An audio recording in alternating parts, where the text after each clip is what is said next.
Hello my dear students, welcome to Topper Creation and today's video is going to be very interesting.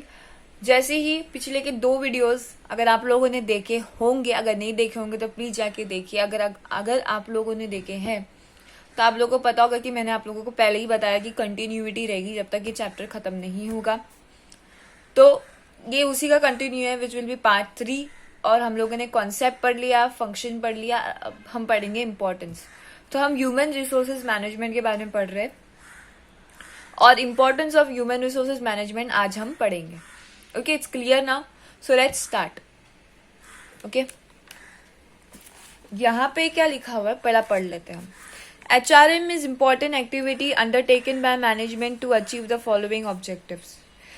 इसमें ये हमें बताएंगे कि human resource जो होते हैं वो क्यों इतने इम्पोर्टेंस है, क्यों इतने इम्पोर्टेंट है उनकी मतलब मैनेजमेंट के लिए और क्यों अंडरटेक किया जाता है.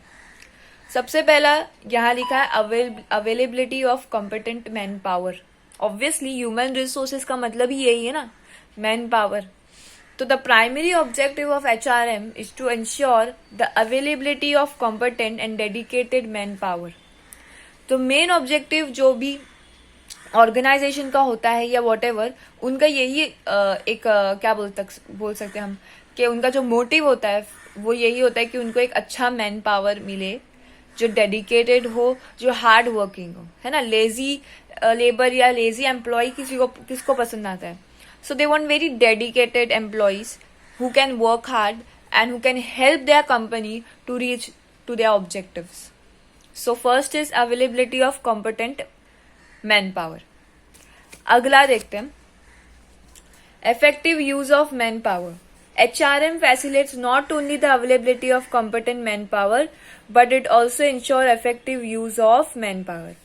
ठीक है भाई, हमारे पास अच्छा मैन पावर है, जैसे कि मेरे पास एक लेबर 2-3 लेबर है जो डेडिकेटेड है, लेकिन मुझे उनका यूज करना नहीं आता, तो क्या वो फायदेमंद रहेगा? नहीं. तो जब हमारे पास मैन पावर है तो उसको इफेक्टिवली यूज करना भी आना चाहिए. इसलिए effective use of man power will be our second point and it's very important, है ना.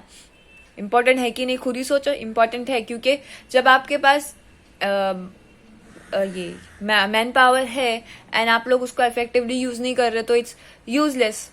So, effective use of manpower is the second point, which is important for management. Next, motivation of manpower. Correct? आप अगर किसी को अपने हाथ के नीचे रख रहे हो या फिर आप किसी को एम्प्लॉयमेंट दे रहे हो तो you need to motivate him, right. आप उसको जॉब पे लगा रहे हो, वो आप पे एहसान नहीं कर रहा है क्योंकि आपको जरूरत है इसलिए आप लोगों ने रखा है उसे. तो you need to motivate him, कुछ अलाउंस देकर या फिर कुछ बोनस देकर. Every time you need to motivate because it is going to help you only. जब आप मोटिवेट करोगे then your employee will be more efficient, मतलब आपको अच्छी प्रोडक्टिविटी मिलेगी उससे. So it's very important to motivate the manpower. दूसरा, which is the fourth point, is the morale of employee. Morale is a group phenomenon.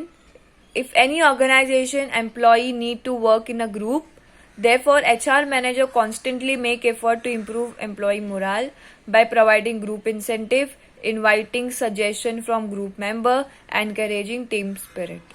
Correct है, वही same part जो motivation का है वही मोरल का है. एम्प्लॉयज के कुछ मोरल्स होते हैं, कंडीशंस होते हैं, उनकी कुछ मांगे होती है, वही उसी के रिलेटेड मोरल भी होता है. तो मतलब वो सब करना आना चाहिए बराबर से, अच्छे से, ताकि उनका जो मैनेजमेंट है ठीक ठाक चले. Career development employees.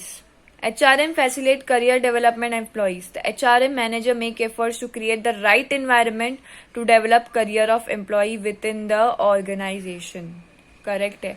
हर इंसान एक ही जॉब करना नहीं चाहता, आगे बढ़ना चाहता है. इसलिए अपने ऑर्गेनाइजेशन में करियर डेवलपमेंट रखो हर एक इंसान के लिए, ताकि वो सिर्फ वहीं तक सीमित ना रहे, वो आगे बढ़ते रहे.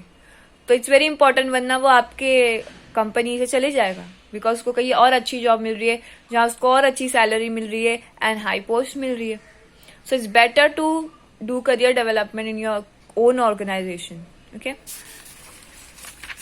let's see what is the sixth point. Competitive advantage. HRM generate competitive advantage to the organization. Effective HRM policies and practice make the manpower competent and dedicated.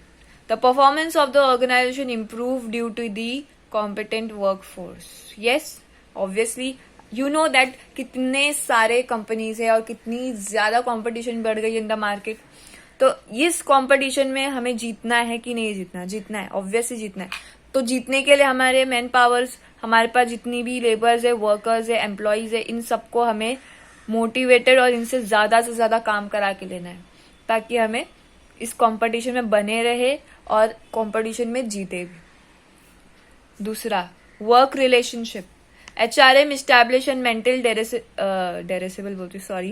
desirable working relationship among all the members of the organization. Authority and responsibility of each job is clearly defined.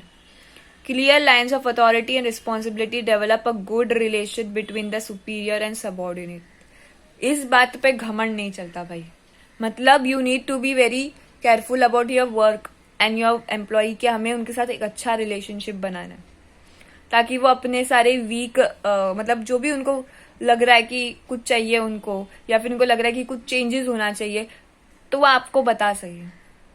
So work relationship एक अच्छा ये होता है क्योंकि communication होता है उससे and you get a clear defined के ये कर सकता है या नहीं कर सकता. वो आपको आके बोल सकता है कि नहीं सर मैं नहीं कर सकता ये, या फिर सर आप ये गलत करो तो ये आप इस तरीके से करो तो सही होगा. हो सकता है कि वो आपसे सबऑर्डिनेट है, वो आपका मतलब वो आपसे छोटा है, लेकिन हो सकता है कि उसका जो थिंकिंग है या फिर उसने जो सोचा है, उसकी जो आइडिया है वो आपसे काफी अच्छी हो. तो किसका फायदा है भाई? तुम्हारा ही फायदा. इसलिए वर्क रिलेशनशिप होना जरूरी है जहां पर सिर्फ आपकी आइडिया नहीं सामने वाली की भी आइडिया मिलती रहे. Okay, next is corporate image. Effective HRM is required to develop the improved corporate image in the mind of various stakeholders, customer, employee, shareholder, and other member of society. The practices adopted by HR manager have a direct impact on the corporate image of the organization. Clear है? ये simple था, इसको समझाने की जरूरत नहीं. Social objective. Nowadays, business firms fulfill their corporate social responsibility.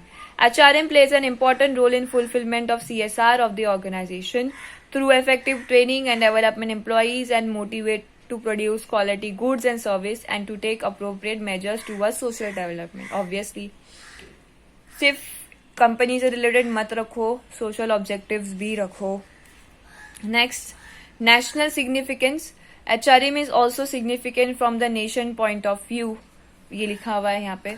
और एक लास्ट पॉइंट नहीं है यहाँ पे. तो this part which is importance of HRM have only 10 points. Okay, तो ये जो था ये हमारा कितना पार्ट था? पार्ट 3 था.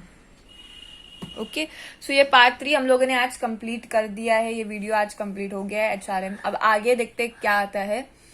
सो आप लोग जाइए और पहले के 2 वीडियोस देखिए. पहले के 2 ही नहीं, पिछले सारे वीडियोस देखिए जो अगर आप लोगों को हेल्पफुल लग रहे.